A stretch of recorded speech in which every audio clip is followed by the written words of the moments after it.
Veja bem, eu, assim, completando 4 anos, né, na frente do POD, eu mesmo não imaginava que a gente pudesse chegar onde nós chegamos. E isso, eu diria que o mais importante, além das pautas que você me perguntou, é a forma como nós unimos todas as lideranças do oeste do Paraná para que todos falassem a mesma linguagem e o mesmo discurso em prol das principais demandas do oeste que vão fazer a diferença para nós. Então, sem dúvida, a maior conquista do programa é essa credibilidade junto a entidades e ser a entidade que representa a sociedade civil organizada para levar isso e discutir com o governo estadual e autoridades em Brasília e assim por diante. O Vendrusco está deixando a presença do POD, mas não vai abandonar o programa. Não, eu estava preparado para terminar meus 4 anos, voltar para Foz do Iguaçu, me dedicar à CIF e outras entidades que eu faço parte, Codefós, Observatório Social. E aí eu fui surpreendido com o convite do governo estadual para compor o Conselho Estadual, representando o oeste do Paraná. Aceitei o convite, não poderia me furtar desse convite. E aí isso me fez também pensar melhor sobre o assunto e tomei a decisão que essa vaga, esse convite que me foi feito, que nós fomos empossados através de um decreto, que essa vaga seja do Programa Oeste e não do Danilo como cidadão. Significa dizer que o Programa Oeste de Desenvolvimento ele está surtindo resultados também fora daqui, do jeito que se esperava? Sem dúvida. Hoje é interessante a gente colocar isso. O Programa Oeste é o único modelo que envolve uma região, um território, 54 municípios, no Paraná e no Brasil. Não existe outro modelo. O governo do estado compôs esse conselho estadual e o grande objetivo do governo estadual é compor esses conselhos, como nós temos no Programa Oeste, em todas as regiões do Paraná. E isso vai fazer com que o governo consiga trabalhar melhor as políticas regionais, porque cada região tem suas características, suas atipicidades, e esses conselhos, com certeza, fariam com que o governo fosse mais assertivo nas políticas regionais. Qual é a nossa melhor qualidade, digamos assim, nisso que o senhor acaba de falar? Eu diria que a nossa maior qualidade é o povo do Oeste. Nós somos a região mais jovem do Paraná, a última a ser colonizada, a ser explorada, e, sem dúvida, vai ser a região mais forte do Paraná. E eu digo por quê. É a região que consegue fazer a melhor conversão proteica, de proteína vegetal para proteína animal. E é só a gente pegar aqui em Medianeira o exemplo, a Lari investindo 1,7 bilhão de reais, a Frimeza 2 bilhões de reais, a Cevale da mesma forma, ou seja, todas as cooperativas do oeste do Paraná, que são 7 cooperativas, elas têm aí um investimento acima de 5 bilhões de reais. E esse ano vão faturar mais de 30 bilhões. Então, isso mostra o tamanho e o potencial que nós temos. No norte, por exemplo, nós não temos esse modelo de disposição do setor agro, né, de fazer essa conversão que nós temos, aviários, pocilgas, peixes, né? Nós somos muito fortes em peixes, a gente não ouve falar, mas todos nós vamos ouvir falar muito dessa proteína que está em expansão. Então, o oeste do Paraná tem isso, como o oeste de Santa Catarina tem essa característica, o oeste de Chapecó é uma região extremamente rica. Então, é muito interessante a gente poder fazer esse diagnóstico econômico e nós só teremos coisas boas pela frente. Eu até brincava, o Brasil... Brincava não, falava isso numa previsão, que nós não iríamos cair o PIB do oeste do Paraná esse ano, com a pandemia.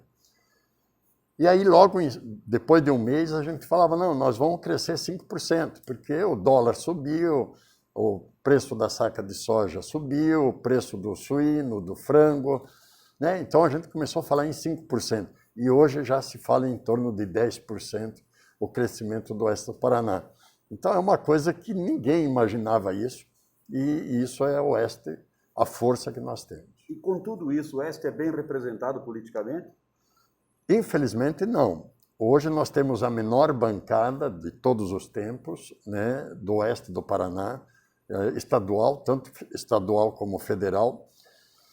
E aí aumenta a nossa responsabilidade como sociedade.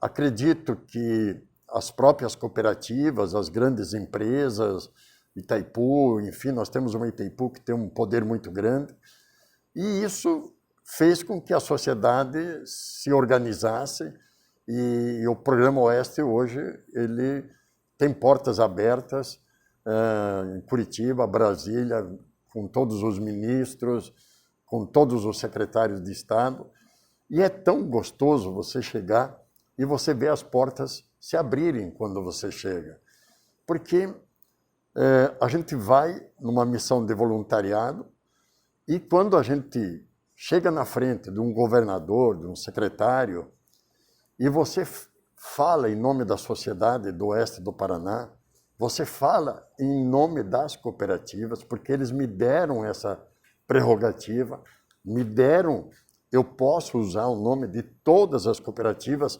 quando eu vou discutir as demandas, e aí a gente fala, eu coloco da seguinte maneira, eu estou aqui falando em nome das cooperativas, que tem mais de 50 mil pequenos produtores rurais, mais de 50 mil colaboradores, fatura mais de 30 bilhões de reais. Isso é muito difícil encontrar no Brasil um poder desses. E isso faz com que você ganhe poder e você ganhe representatividade sobre isso. E também eu tenho defendido muito, eu tenho como formação, aprendi com meu pai, com meu avô, de ser um cooperativista e um associativista de resultados. E eu sempre falo o seguinte, vocês já imaginaram se não fossem essas cooperativas aqui no nosso território e fossem aí multinacionais, né? Será que o dinheiro ficaria aqui na região? Será que o produtor teria essa assistência? E vamos falar de cooperativas de crédito também. Será que, né, os bancos eles deixam dinheiro aqui, o lucro que os bancos produzem? Ou seja, nós temos um modelo, associações muito fortes, né? Aqui onde nós estamos na CIM, em todos os municípios do oeste do Paraná, as associações são as melhores do Paraná. Então nós temos esse grande ativo que as pessoas têm isso no seu DNA, de poder participar, incentivar, abraçar o cooperativismo e o associativismo. Usando uma expressão bem atual, bombou muito a questão do fim dos contratos das concessionárias, da questão das rodovias aqui do Anel de Integração, do pedágio, e a ideia do POD de criar uma empresa para participar da licitação. Tem dois aspectos, a importância da participação da sociedade na hora de ver esses contratos, e a outra, o que resultou essa ideia que se expandiu tanto? Eu nunca imaginava que a gente fez um texto, fez uma carta e nós publicamos. Eu lembro muito bem, foi na semana passada, numa quinta-feira de manhã, nós publicamos.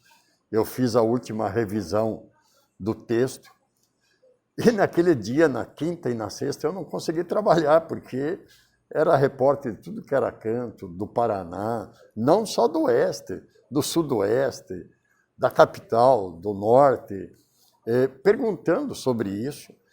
E o norte do Paraná está tomando a mesma iniciativa nossa, e a gente fez isso com o intuito de poder participar dentro dessa visão de cooperativismo, associativismo. Por que não participar?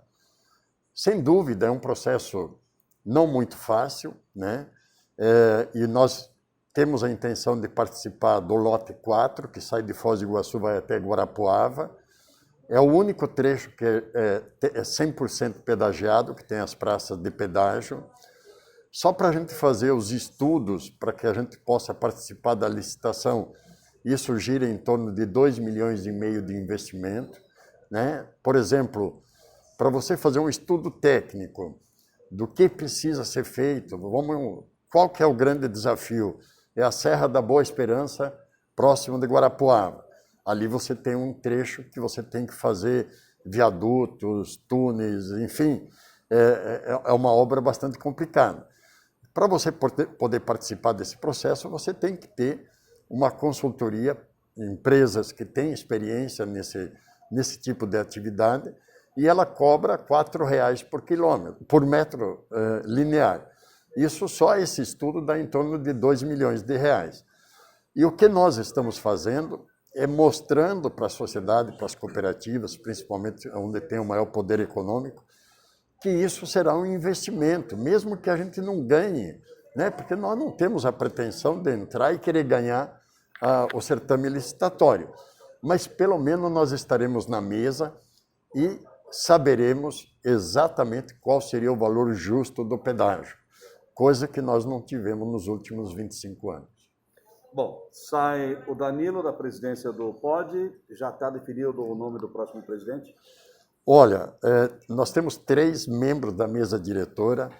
Elias Sdeck, aqui de Medianeira, eu falo que ele é o camisa 10 do time, é uma pessoa espetacular, fez um belíssimo trabalho sobre a questão do área livre de aftosa sem vacinação.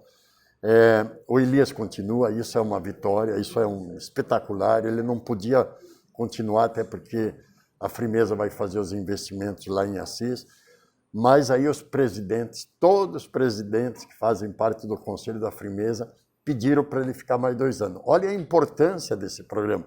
E isso foi discutido numa reunião de Conselho da Frimeza, do Elias continuar participando mais 2 anos. Então o Elias está lá, né? E não temos dúvida nenhuma que o ano que vem nós vamos ter o reconhecimento da OIE que é um organismo internacional, né? O fim reconhecido como área livre de aftosa sem vacinação, e isso nós teremos aí até março, abril do ano que vem, nós teremos essa certificação. Isso será uma conquista extraordinária.